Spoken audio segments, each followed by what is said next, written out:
We have only one Earth. This is the call we hear today in the 20th century from ecologically concerned people over the world, that we must save our Earth. This Earth, which has existed for billions of years. This Earth, our living environment. This Earth is rapidly deteriorating. The people of Taiwan have responded to this call loud and clear out of a sincere concern for the well-being of the generations to come. After 4 decades of efforts, Taiwan succeeded in creating an economic miracle that made the rest of the world stand up and take notice. And we now have both the ability and resolution to dedicate ourselves wholeheartedly to ecological and environmental protection.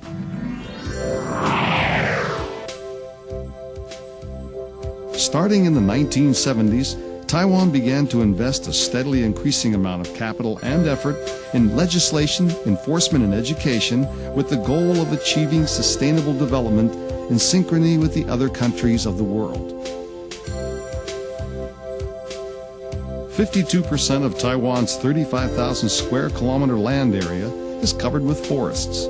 Under the government's National Territories Protection Policy, as spelled out in the ROC's forestry laws, lumbering in natural forests is prohibited, and reforestation is to be increased. The government is also actively implementing a number of measures on soil and water conservation and to prevent land pollution. Despite Taiwan's limited land area, several laws have been promulgated since 1986, establishing 15 sites as nature preserves, 20 as nature reserves, 5 as natural parks, and 1 as wildlife sanctuary, covering a total area of over 456,000 hectares. This is over 12% of Taiwan's land area. The Council of Agriculture and the Ministry of the Interior are responsible for maintaining the ecology of these areas, as well as conservation of endangered plants and the animals within. Under the shield of effective protection measures, which include patrolling of the areas, removing illegal animal traps and such, the vast majority of wild plants and animals within these areas are able to reproduce in a natural environment. In 1988, Daoshan Nature Preserve, largest of Taiwan's 15 nature preserves, was first declared such in accordance with the Cultural Heritage Preservation Law. Over 90% of the original natural environment of the site has been maintained. There is still a fair amount of Formosan sambar, Chinese leopard cat, and the Formosan black bear, along with Swinhoe's pheasant, to be found in this reserve. The area is covered with warm, temperate, coniferous and broadleafed forests and serves as a refuge for wild plants and animals. Since the landlocked salmon of the Wuling Nature Reserve was declared an endangered species in 1986, a ban on obstructing sand and polluting the rivers on the site has been enforced. A recreational area was set aside within the reserve so that visitors would not threaten the safety of the wildlife and the rest of the reserve. The agency responsible for administrating the reserve has established cooperative relations with the Zoology Department of National Taiwan University, which is conducting research on how to revitalize the landlocked salmon, and it's searching for other possible environments in which the salmon could live and thrive. On December 22, 1989, the United Nations passed a resolution authorizing a moratorium on large-scale drift net fishing, which will last until June 30, 1992. The ROC government immediately announced its willingness to comply with the UN resolution. Following the UN's December 20, 1991 resolution calling for a total ban on drift net fishing, the ROC accelerated its adoption of various support measures. On January 1, 1993, a ban on drift net fishing on the high seas by all ROC fishermen was announced. The government has also been educating fishermen on how to help maintain the ocean ecosystem to ensure sustainable use of living marine resources. Marsh areas which are both a gathering place for waterfowl and spawning grounds for fish and shellfish, are also protected under related laws. The Quantu Nature Preserve was designated in 1986, and a strict ban on development and waste disposal in the area has been in effect since then. Over the past 8 years, numerous species of East Asian birds have made the Quantu mangrove their main migratory resting ground, and flocks of such birds can be seen on the swampland throughout the winter, making a breathtaking sight. Based on the long-term observations and assessments of specialists, it was determined that the mouth of the Datu River in central Taiwan should be protected to serve as a habitat for 135 different bird species as well as numerous invertebrates. So amidst the calls for industrial development, the ROC government plans to set aside the area as a waterfront refuge, thus enforcing a comprehensive ban on all development projects that would damage the area. There are only a total of 280 black-faced spoonbills left in the whole world, and they have chosen the mouth of the Tsangwon River in southern Taiwan as their winter home. Concerned that industrial development would threaten the survival of the black-faced spoonbill, the government quickly declared it an endangered species and made poaching of this species a crime punishable by law.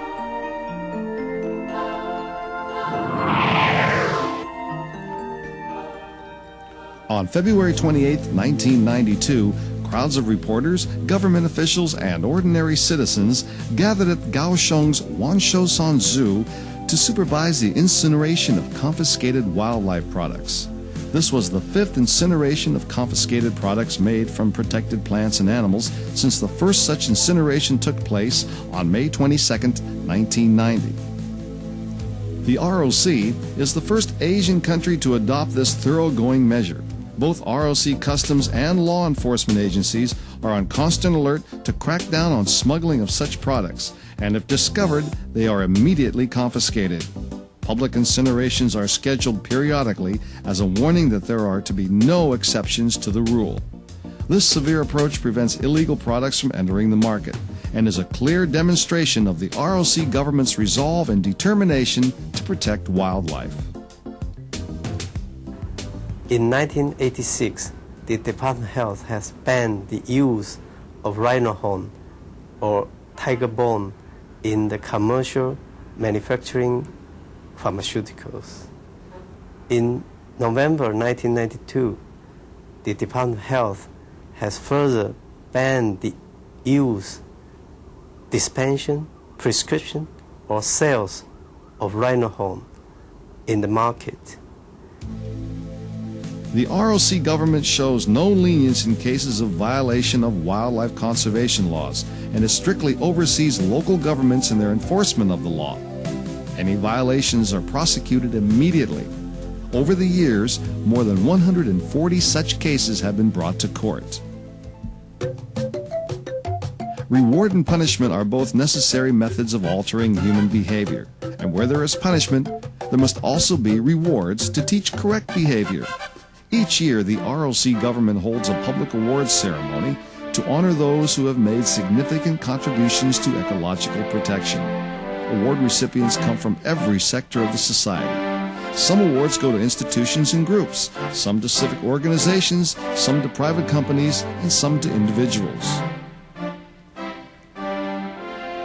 Mr. Lin Dong-song of Tainan County, for example, was honored by the government in 1992 for his saving of an injured Formosan rock monkey, a protected species. Thereafter, he began to feed the wild Formosan rock monkeys, and after a period of 3 years, the monkeys can be found at the site. He opened up his own carefully tended commercial fruit orchard to the monkeys to ensure an adequate food supply for them, sacrificing in the process the considerable profits he would have made from sales of the fruit. Mr. Yang Fu-chen, principal of Fuli Junior High School in Hsinchu, mobilized students and faculty of his school one year to do a survey of the coastal wildlife of the area. After the project was completed, he had the results printed up and distributed to local organizations and schools to help raise awareness on ecological protection. Knowledge he hopes will be passed on to the next generation as well. The Chinese have long exhorted each other to love the masses and be kind to other creatures. Also, many Chinese are Buddhists who are opposed to killing any living thing. These cultural influences have taught the majority of Chinese to be compassionate toward animals.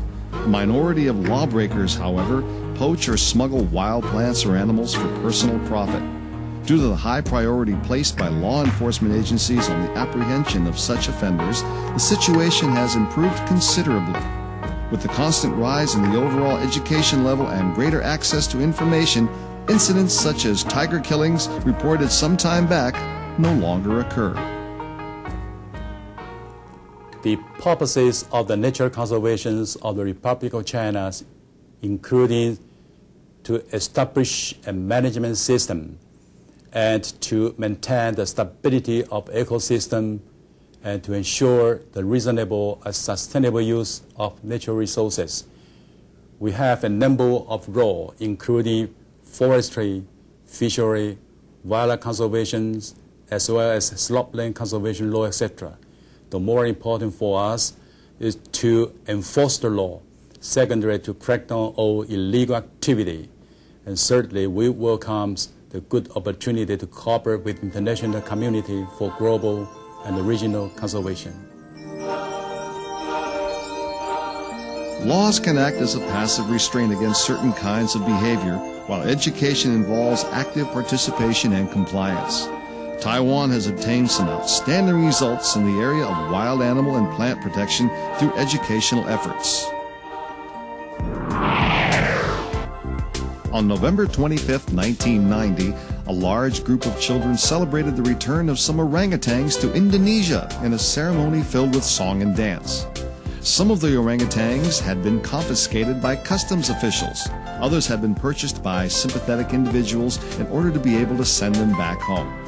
Thanks to a number of civic organizations, the children were able to organize and hold this very special going-away party. With this action, they help people to understand that the orangutan is listed in international conventions as a protected endangered species, and that purchase of this animal is forbidden by law. Unethical businessmen must often kill the mother orangutan in order to get the baby, and many of the captured infant orangutans died during shipment, thus bringing the species even closer to the brink of extinction. The children introduced the idea that if you love them, send them home. The ROC prohibits the import and sale of this type of wild animal in order to ensure that they can continue to grow and thrive in their natural environment. 4 wildlife shelters have been established around Taiwan in order to ensure that confiscated animals, such as orangutans, receive good care before they are returned to their native home. These centers occupy a total of 20 hectares of land and are staffed by trained professionals who are able to give the animals the appropriate care they need. An island-wide petition signing campaign and series of lectures by university professors was launched some time back to educate the public on ecological protection. This campaign has won the support of several hundreds of thousands of individuals and has reinforced popular understanding of the importance of ecological protection.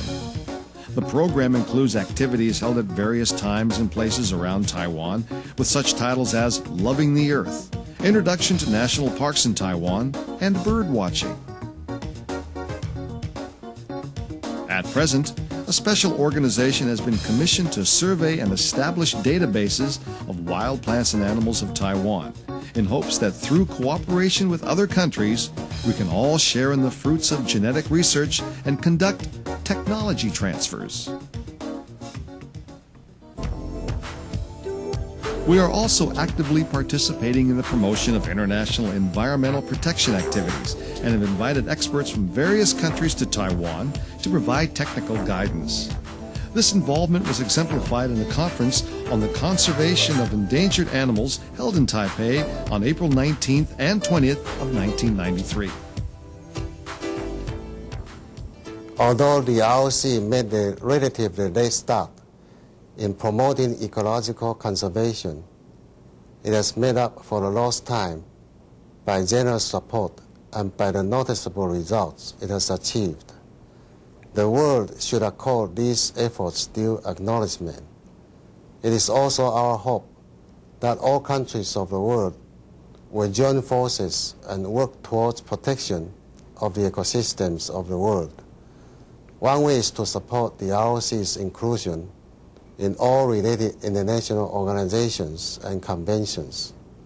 Another is to make wildlife and products identification technologies available to the ROC.